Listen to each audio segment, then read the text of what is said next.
Както и да е. И тук накрая искам да покажа също едни важни клавишни комбинации, които вече зависят от вашия редактор. Това най-вече от тук нататък може би се отнася за програмисти, които използват такива специализирани редактори, като моя Edit Plus, който тук съм разписал специфичните при мой редактор. При вашия редактор може да се различават, но може да ги намерите из менюто. Значи до всяка една команда в менюто е описано какви шорткати могат да се използват.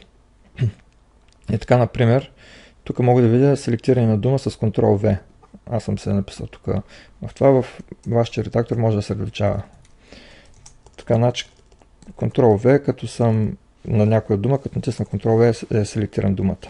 Ето, много бързичко и лесно. Ctrl-R пък селектира целият ред. Идва от Row. А пък Ctrl-W идва от Word. Word е дума на английски.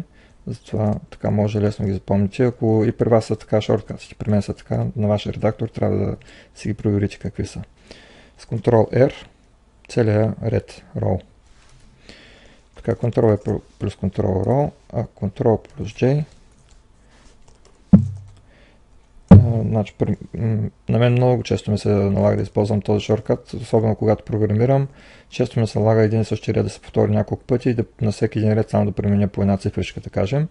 С Ctrl-J бързо се дублирам ред. Значи на реда, на който ми се намира маркера, като натисна Ctrl-J се дублира. Така бързо и красиво. Ctrl-J, Alt плюс Shift плюс Del. Така. Alt плюс Shift плюс Del пък ми изтрива цял ред. Също е един много удобен бърз клавиш. На реда, на който съм, натискам Alt-Shift-Del и го изтривам. Другия също бърз начин е, където да се намирам по реда. Ако натисна Home, Shift надолу, да селектирам целия ред и след това клавиша Delete. Но това са три клавиша, три поредни комбинации, сравнени с Alt-Shift-Delete. Alt-Shift-Delete е все пак най-бързия вариант.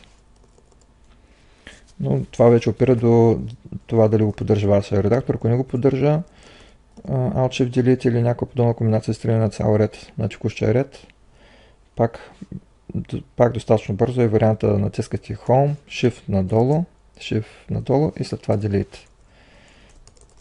Ето така. Така, това показахме. Ctrl плюс U и плюс L, значи това е за те самите буквички подказват. U е за uppercase, което ще рече прави всичко в главни букви. Ctrl-L за lowercase, всичко прави в малки букви. Ctrl-U, Ctrl-L. И имам още един шорткат пак за подобно дейност, който е Ctrl-Shift-U. Той ми прави пък всяка дума с главна буква да започва. Ето, всички са ми с малка буква, искам всички да ми направят да започва с главна. Ctrl-Shift-I, т.е. Ctrl-Shift-U. Това е в моят редактор, при вашия редактор може да се различава. Нали, сега говорим за специфичен за редактора шорткати. Но всеки добър текстов редактор трябва да ги има тези шорткати. Просто да ви се различава клавишната комбинация. За програмисти също много полезно изместването на цял блок. При мен в Edit+, това става с Ctrl-I, преместване на цял блок с табулация. И Ctrl-Shift-T пък в обратна посока. Значи това са индент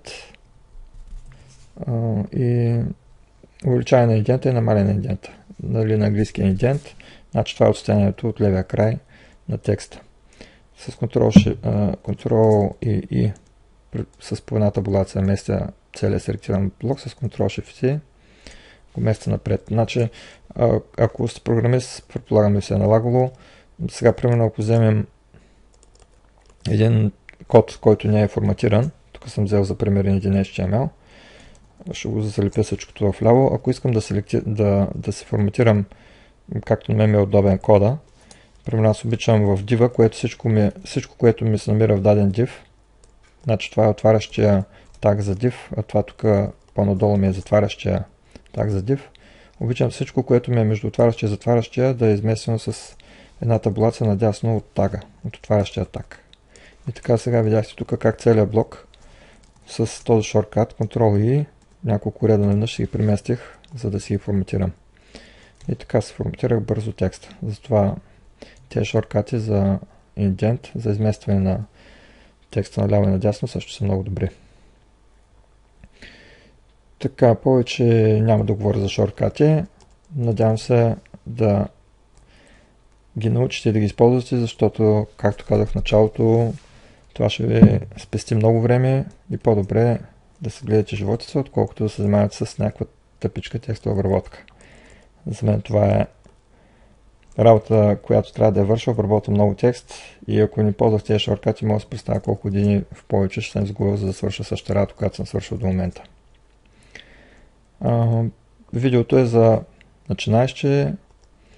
Доста хора вече ги знаят тези шорткати, но все пак преди много години на мен един приятел ми ги показа тези шорткати, като бях начинаещ с компютрите и бях очарован от тях и от тогава си ги ползвам благополучно и с голяма радост.